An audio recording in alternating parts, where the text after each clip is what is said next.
হায় হায়, আপনারা আম্মা জানের কবর দেখেন না, আপনাদের অনুভূতি হবে তো হবে কোত্থেকা।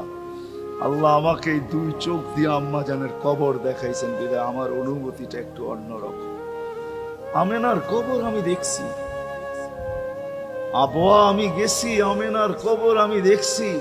6 বৎসরের সময় যখন মাটা মারা যায়, ডাইকা যখন বুকে নিয়ে এই কথা বলে মারা যায়, মুহাম্মদ কুল্লু হাইয়িন মাইয়িতুন, প্রত্যেক জীবিতকে মরতে হবে, কুল্লু জাদিদিন বাল, প্রত্যেক নতুনকে পুরান হইতে হবে। বিদায় বেটা আমি চললাম বইলা জ্বরের ভিতরে জানটা যখন দিয়া দিছেন, হায় হায়, আমার মনে হয় আল্লাহ কি করে সইছেন জানি না। এই 6 বৎসরের ছেলে মার বুকের উপরে উঠা মনেহীনে কত চিৎকার দিচ্ছে। এখানে গেলে এরকমই দৃশ্য ভাসে, মনে হয় যে ছেলেটা চিৎকার দিতেছিল, আম্মা আম্মা, বাবাও নাই, তুও নাই, একটা ভাইও নাই, একটা বোনও নাই, কোথায় চলে গেলি? 6 বৎসর বয়সের থেকে আবু তালেব, 6 বৎসর 6 মাস বয়সের থেকে, 6 বৎসর 6 মাস বয়সের সময় দাদা মারা যায়। আবু তালেব 50 বৎসর 6 মাস 10 দিন, যেদিন আল্লাহর রসুলের বয়স 44 বৎসর 10 দিন, বাতিজাকে সিনায় রাইখা পাচ্ছেন, সিনায় রাইখা। ভালোবাসা এতটুকু দিয়েছেন দুনিয়ার কেউ দিতে পারবে না। আমার বিশ্বাস, আমার মন বলে, রবের পরে যদি কেউ মুহাম্মদুর রাসূলুল্লাহকে ভালোবাসা থাকে, তাহলে আবু তালেব ব্যতীত দ্বিতীয় কোনো ব্যক্তি আমি পাই না।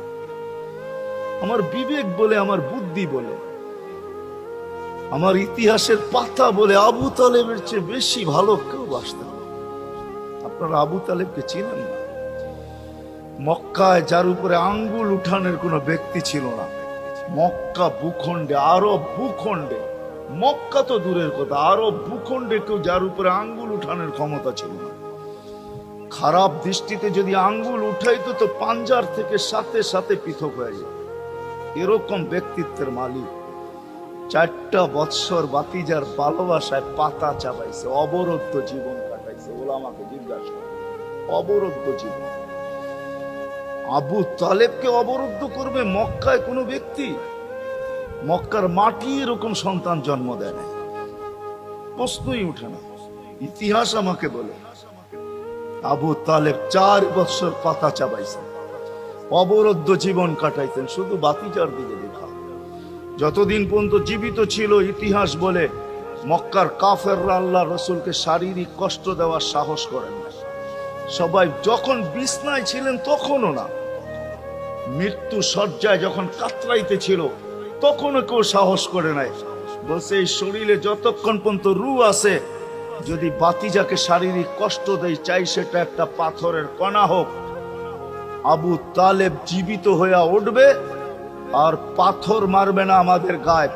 জিজ্ঞাসা করবে এটা কোন পাহাড়ের, ওই পাহাড় উঠায় নিয়ে আস, মার ওর মাথায়, আমার বাতিজার গায়ে পাথরের কণা। এতটুকু ব্যক্তিত্ব, 4 বৎসর পাথরের পাতা যাও। ভালোবাসা যদি শুধু ভালোবাসাই থাকে, তাহলে আবু তালেবের চেয়ে কেউ ভালোবাসা দেখাইতে পারে না দুনিয়ায়। হায়, এই জন্যই তো আল্লাহ রসুল, যার ইশারা পাইলে ভাগ্য খোলে, ইশারা পাইলে, অথচ যার ঘুম 6 বৎসর 6 মাস বয়সের বাচ্চা, যে মাকে হারায় ফেলছে, বাবাকে হারায় ফেলছে, না একটা ভাই ছিল, না একটা বোন ছিল, না আপনজন ছিল, দুজাহানের বাদশা যিনি, যাকে তৈরি না করলে আল্লাহ কিছুই করতেন।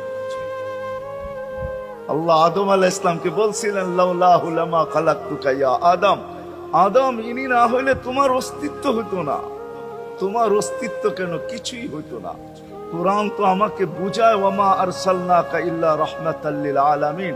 এই আয়াত আমাকে বুঝায় আল্লাহর রসুলের রহমতের কষ্টি পাথরে মনে হয় আরশও তৈরি হয়েছে, কুরসিও তৈরি হয়েছে, এর ছোঁয়ায় তৈরি হয়েছে। রসুলকে আল্লাহ রহমত বানাইছেন, এক কষ্টি পাথর, এক পাথর, পরশ পাথর, যার ছোঁয়া দিছেন আর তৈরি হয়েছে, ছোঁয়া দিছেন আর তৈরি হয়েছে।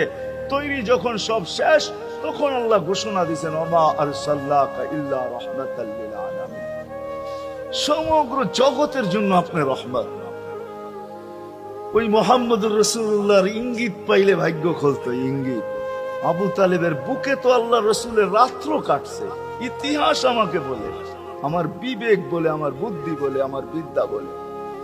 আল্লাহ রসুল গুইসাবকে ইশারা করছেন, সে মরাটা জীবিত হইয়া চিৎকার দিতে দেরি করে না, লাব্বাইক ওয়া সাদাইক ইয়া যাইনা ওয়াফা ইয়াউমিল কিয়ামা। গুইসাব বলতেছিল, দোজাহানের বাদশাহ, ইশারা করতে দেরি, আমার ভাগ্য খুলতে দেরি হয় নাই। কিয়ামত পর্যন্তর জন্য আমার ভাগ্য খোলা গেছে। আল্লাহ রসুল বলছে, এত সুন্দর আরবি বলিস, শিখলি তো শিখলি কোত্থেকে, তোকে কিছু আরো জিজ্ঞাসা করি। লিমান তাবুদ, ইবাদত কার করিস? তো গুইসাব বলতেছে, ফিস সামাই আরশুহু, ইবাদত তো ওনার করি যার আকাশে আরশ, ওয়াফিল আরদি সুলতানুহু, জমিনে যার রাজত্ব, ওয়াফিল বাহরি সাবিলুহু, সমুদ্রের ভিতরে যার রাস্তা, ওয়াফিল জান্নাতি রহমাতুহু, জান্নাতের ভিতরে যার রহমত, ওয়াফিল নারি ইকাবুহু, জাহান্নামের ভিতরে যার শাস্তি। বলছে, মান আনা, আমি কে? বল না। তো বলছে, আনতা রাসূল রাব্বিল আলামিন, আপনি সমগ্র জগতের রবের রাসূল, খাতামান নবিয়্যিন, আপনার পরে আর কোন নবী আসবে না, আপনি নবুয়তের ঘরের তালা, এই ঘরে আর কেউ ঢুকবেও না, আর কেউ বাহির হবে না, আপনি সর্বশেষ নবী। মান আমানা বিকা ফাজ, যে আপনার গোলাম হবে, আপনার অনুগত্য হবে, শুধু ভালোবাসবে না, আপনার অনুগত্য হবে, তার কপাল আমার মতো খোলা যাবে। ওমান কাযিবা খাবা ওয়া খাসির, যার ইঙ্গিত পাইলে ভাগ্য খোলে।